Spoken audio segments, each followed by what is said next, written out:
లక్ష్మీనారాయణ మేనకోడలుగా నీకు ఇంట్లో స్థానం లేదు.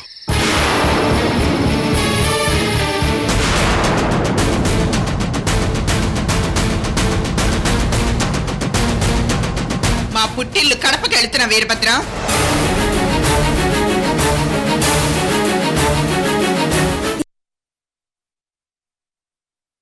ఏమీ అర్థం కానట్టు నా నోటితో చెప్పించాలని చూస్తున్నారా? ఇప్పుడు నీ సమస్య ఏంటి? కృష్ణవేణిని ఇంట్లోకి ఎందుకు రానిచ్చారు?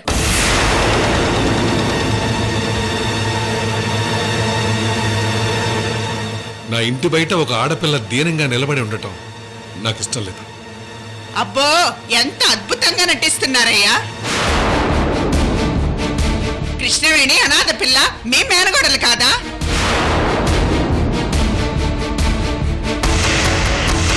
పైకి ఎంత కోపం ఉన్నా మీ మనసులో చెల్లెలి బిడ్డ మీద ప్రేమ లేకుండా ఎక్కడ పోతుంది? లక్ష్మి, అరవకండి.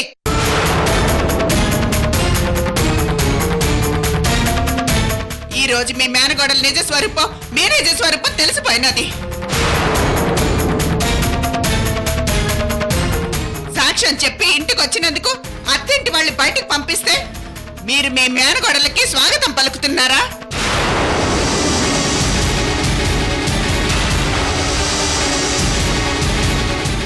సరే, మీ మేనకోడలు గడప దగ్గరికి వచ్చి ఏడుస్తుందని సానుభూతితో మీ పంతం చంపుకున్నారు గాని అల్లుడికి జైలు శిక్ష పడేలా సాక్ష్యం చెప్పి వచ్చిందే, ఆ కోపం ఏమైంది?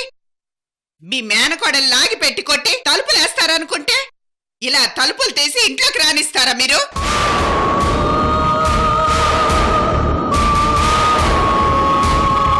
మీరు చేసిన పని నాకు నచ్చలేదు. అందుకని పుట్టింటికి వెళ్ళిపోతావా? అవును. లక్ష్మి, పరిస్థితులను అర్థం చేసుకోకుండా నువ్వు ఇలా మాట్లాడడం కరెక్ట్ కాదు. ఎన్ని గొడవలు పడ్డా మీరు మీ మేనగొడలు అంతా ఒకటే, ఒకే రక్తం. మీరు ఒకటే, మేమే పరాయి వాళ్ళం. లక్ష్మి, నేనొక నిర్ణయం తీసుకున్నాక అది వెనక్కి తీసుకోను. అది నీకు తెలుసు. కృష్ణవేణిని ఇంట్లోకి రమ్మనడంలో మాత్రం మీ నిర్ణయం తప్పు. వదిన, వీరభద్రం, మధ్యలో నువ్వు మాట్లాడుకో. కృష్ణవేణి ఇంట్లో ఉంటే నేను ఇప్పుడే పుట్టింటికి వెళ్ళిపోతాను.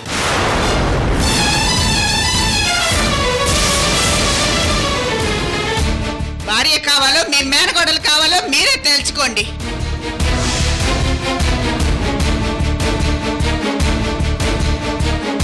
నన్నే హెచ్చరిస్తున్నావా? మీరేమైనా అనుకోండి, నేను చెప్పాల్సింది చెప్పాను. లక్ష్మి, నా మీద నీకు ఏమాత్రం గౌరవం ఉన్నా లోపలికి వెళ్ళు. నేను వెళ్ళనయ్యా. లక్ష్మి,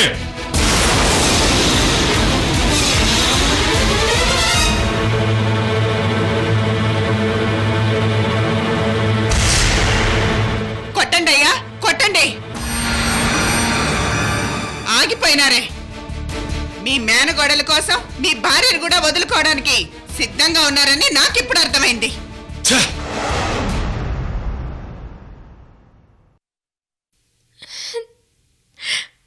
అత్తయ్య,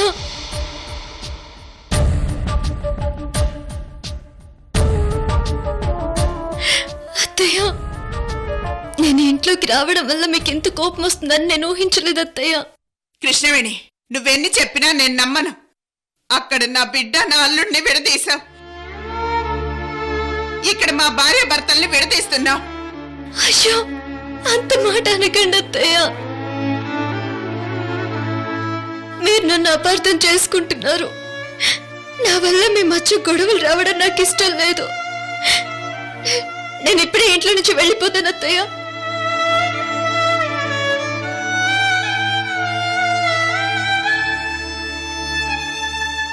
చిన్న మామయ్య, వెళ్తున్నాను. అమ్మా, ఈ టైంలో ఎక్కడికి వెళ్తావు? నేనెక్కడో చోటు ఉంటాను. నేనేం చిన్నపిల్లని కాను. వెళుతున్నాను అత్తయ్య. పదమ్మా, నేను డ్రాప్ చేస్తాను. పద.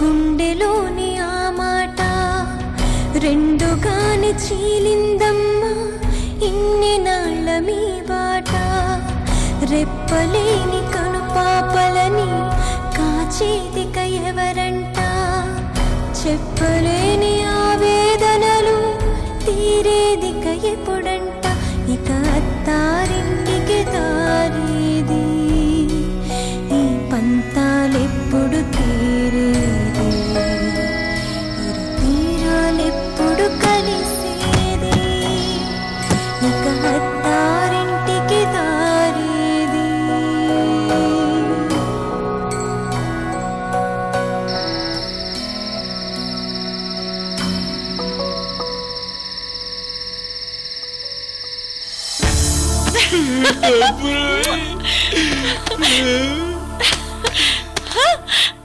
చక్రవర్తికి వీధి బిచ్చగత్తెకి బంధువవుతానని అంది మని మని అమ్మ చుట్టము కాదు అయ్య చుట్టము కాదు అయినా అన్ని అంది మని మని పచ్చనోటుతో లైఫ్ లక్షలు పెట్టుకుంటుందని అంది మని మని పుట్టడానికి పాడి కట్టడానికి మధ్య అంతా తనే అంది మని మని కాలం ఖరీదు చేద్దాం పదండి అంది మని మని తైలం తమాషా చూద్దాం పదండి అంది మని మని డబ్బుని లబు డబ్బని గుండెల్ని పెట్టుకోరా శిక్షగా ధనలక్ష్మిని లంచాడి కట్టుకోరా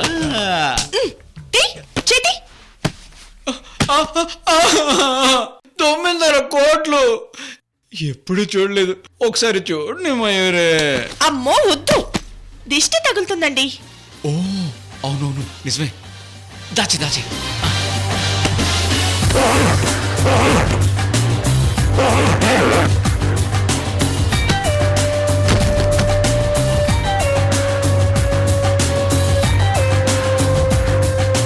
$9 కోట్ల 50 లక్షలు 9 crore 50 लाख 9 crore 50 lakhs నేను కోటీశ్వరుడి కో కో శశి మనం ఇంకా ఇక్కడే ఉండటం క్షేమం కాదు ఎందుకు మనం ఈ ఇంట్లో ఉంచి రేపే శాశ్వతంగా వెళ్ళిపోతున్నాం అవును మయూరి మన దగ్గర ఇంత డబ్బులు పెట్టుకుని ఇక్కడే ఉండడం చాలా డేంజర్ అయినా ఇంట్లోంచి వెళ్ళిపోవాలంటే మీ అమ్మ ఒప్పుకోవాలి కదా ఎందుకు ఒప్పుకోదు నేను ఒప్పిస్తానుగా అత్తయ్య నొప్పిస్తే అక్క మావలు నొప్పించినట్టే అన్నయ్య వదుల్ని ఒప్పించడమేంటి మనం వెళ్ళిపోతామంటే దండం పెట్టి ఖాళీ చేయండి అంటారు మన మీద వదిలికి అంత కోపం ఉంది సరే ముందు నువ్వు మీ అమ్మ దగ్గర నుంచి పర్మిషన్ తీసుకో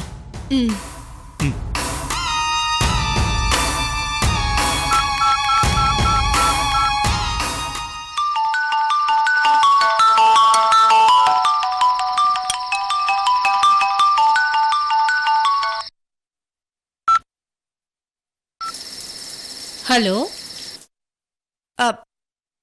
అమ్మా ఎలా ఉన్నావు బానే ఉన్నాను. వంశీ ఎలా ఉన్నాడు వంశీ కూడా బాగానే ఉన్నాడు. కోర్టులో విషయాలన్నీ తెలిసాయా నేనిక్కడ వంశీని తీసుకుని మైసూర్ గెస్ట్ హౌస్లో ఉంటే అక్కడి విషయాలెలా తెలుస్తాయే? కోర్టు వాయిదా పడిందమ్మా. ఎలాగో అలా రత్నప్రభ అరవిందుని కాపాడుతుందన్న నమ్మకం నాకుందమ్మా. అది సరేనమ్మా, నేను మీ అల్లుడు ఒక కఠిన నిర్ణయం తీసుకున్నాం. ఏంటది? వదిన మమ్మల్ని బాగా అవమానించింది, అది తట్టుకోలేకపోతున్నాం. అవమానాలకు రోషం తెచ్చుకునే జన్మలేనా మీవి? అమ్మా, ఎందుకే అరుస్తావు? అరవక ఏం చేయను? నువ్వు కూడా ఇలా మాట్లాడుతుంటే కడుపు రగిలిపోతుంది. సరే, అసలెందుకు ఫోన్ చేశావో చెప్పు ముందు. నా భర్తని వదిన ఇంట్లో సర్వెంట్ని చేసింది, ఇప్పుడు మళ్ళీ వాచ్మెన్ని చేసింది. అయితే ఇప్పుడు నన్నేం చేయమంటావు? మేము ఇంట్లోంచి బయటికి వెళ్ళి ఏదైనా బిజినెస్ చేసి బ్రతకాలనుకుంటున్నాం. ఈ అవమానాలు భరిస్తూ ఉండలేక నేను మీ అల్లుడు ఈ నిర్ణయం తీసుకున్నాం. నీకేమైనా మతిపోయిందా? మాతుంది కాబట్టే ఈ మంచి నిర్ణయం తీసుకున్నాం. చూడు, ఈ టైంలో ఇంట్లోంచి బయటికి వెడితే మీ వదినకి మీ మీద అనుమానం వస్తుంది. అనుమానం ఏంటి? అయ్యో, జరిగింది మీకు తెలియదు కదా. ఏం జరిగిందమ్మా? నిన్న రాత్రి అవుట్ హౌస్ లో ఉన్న అమ్మవారి విగ్రహం దొంగతనం జరిగింది. రాత్రి అమ్మవారి విగ్రహం తీసుకొచ్చి పొద్దున్నే అలివేణి చేత కృష్ణవేణి చేత పూజ చేద్దామనుకుందిట వదిన. మీ అన్న వదినలు అవుట్ హౌస్ కి వెళ్తే అక్కడ విగ్రహం లేదు, దొంగిలించబడిందని తెలిసింది.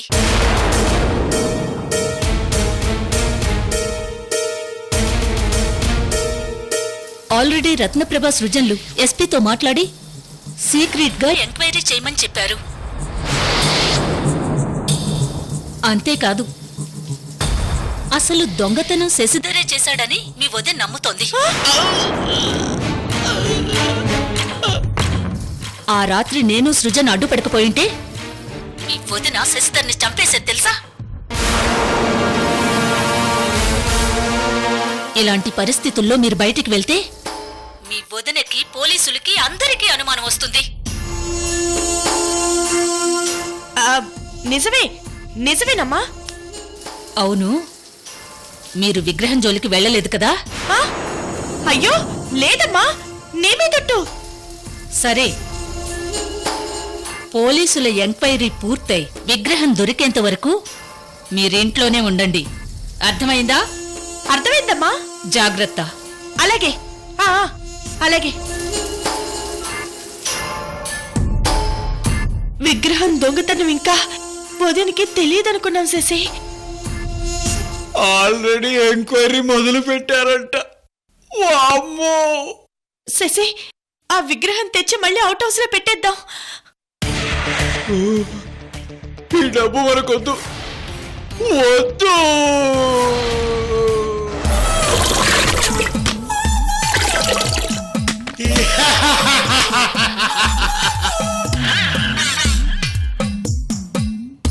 నాన్న చెప్పానా? మేనేజర్ నుండి వాచ్మెన్, వాచ్మెన్ నుండి సర్వెంట్, సర్వెంట్ నుండి bathroom cleaner.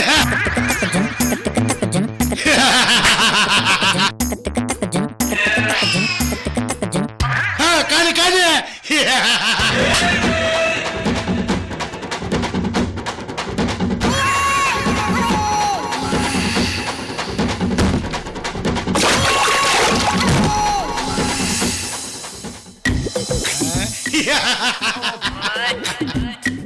Neatness neatness, cleaning cleaning, బాగా క్లీన్ గా ఉండాలి.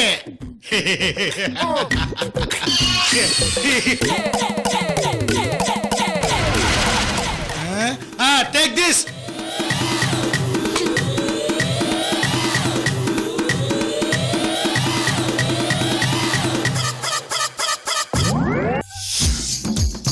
తిలన్న తిలన్న నా తితికింద్రే తేనా, తిలన్న తిలన్న నా తితికింద్రే తేనా, తిలన్న తిలన్న. ఇక్కడ కూడా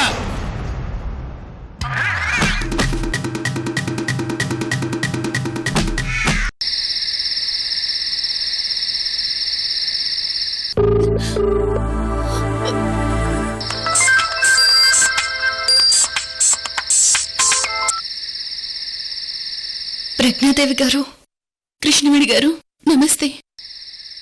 నమస్తే అండి. నేను హాస్పిటల్లో ఉన్నాను, ఒకసారి మీరు ఇక్కడికి రాగలరా? ష్యూర్ అండి, వస్తాను. రేపు మార్నింగ్ డాడీ అంత్యక్రియలకి ఏర్పాట్లు చేయాలి కృష్ణవేణి గారు.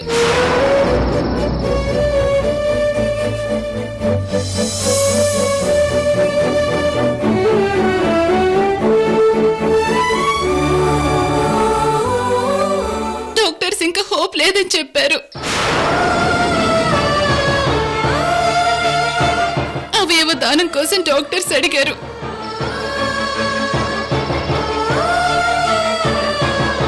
మీరు తప్ప నాకు ఇక్కడ ఎవ్వరూ లేరు. మా నాన్నని పోగొట్టుకున్నా ఆ దేవుడు మీలాంటి గొప్ప వ్యక్తిని సిస్టర్గా ఇచ్చాడు. హాస్పిటల్ వార్డులో మౌనంగా ఏడుస్తూ నాన్నని చూస్తుంటే నాకు నేనే ఇంకెవరూ లేరన్న భయంకరమైన ఫీలింగ్. కానీ మీరు గుర్తొస్తే గుండెల నిండా ధైర్యం కృష్ణవేణి గారు. ప్రజ్ఞాదేవి గారు, ధైర్యాన్ని జారిపోనివ్వద్దు.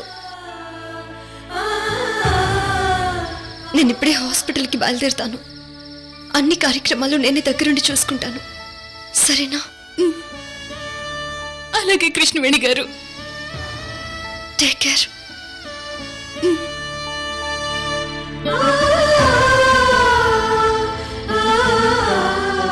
ప్రజ్ఞాదేవ్ అంటే లాయరే కదమ్మా? అవును మామయ్య.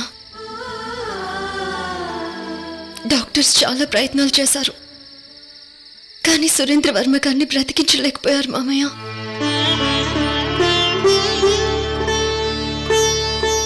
చివరి చూపులు చూడడానికి ప్రజ్ఞాదేవి గారు నన్ను రమ్మని ఫోన్ చేశారు.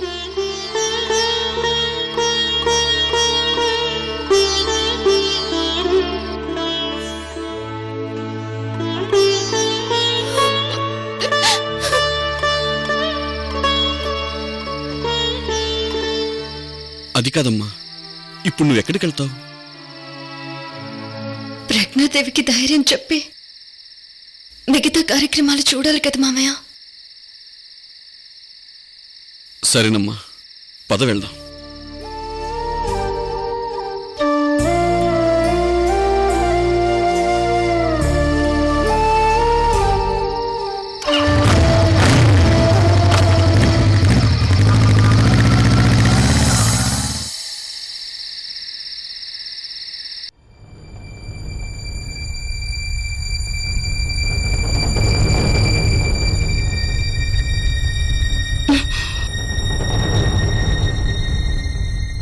వాష్రూమ్కి వెళ్ళి మొహం కడుక్కోవాలి, లేకపోతే నిద్రపోయేలా ఉన్నాను.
పూజ గదిలో పెట్టవలసిన అమ్మవారి విగ్రహం ఇదే అనుకుంటా.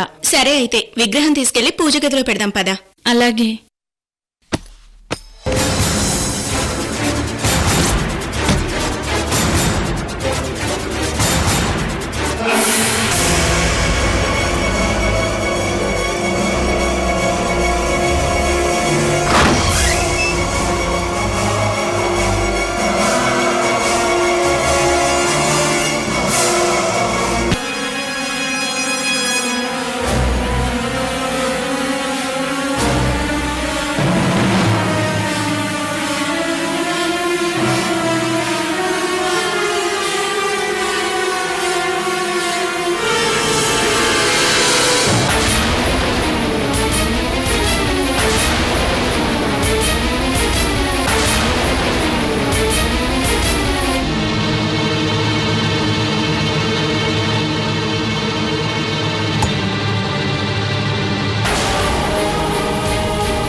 అవునమ్మా, నమ్మలేకపోతున్నావు కదూ.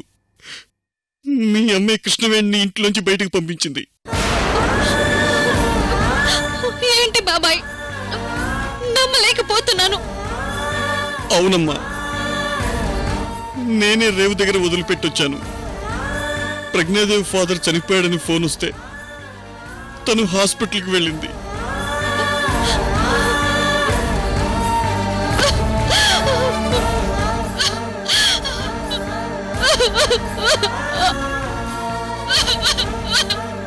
కృష్ణవేణి తీసుకున్న నిర్ణయం కరెక్టా కాదా అని ఎవరికి తోచినట్టు వాళ్ళు మాట్లాడమే గాని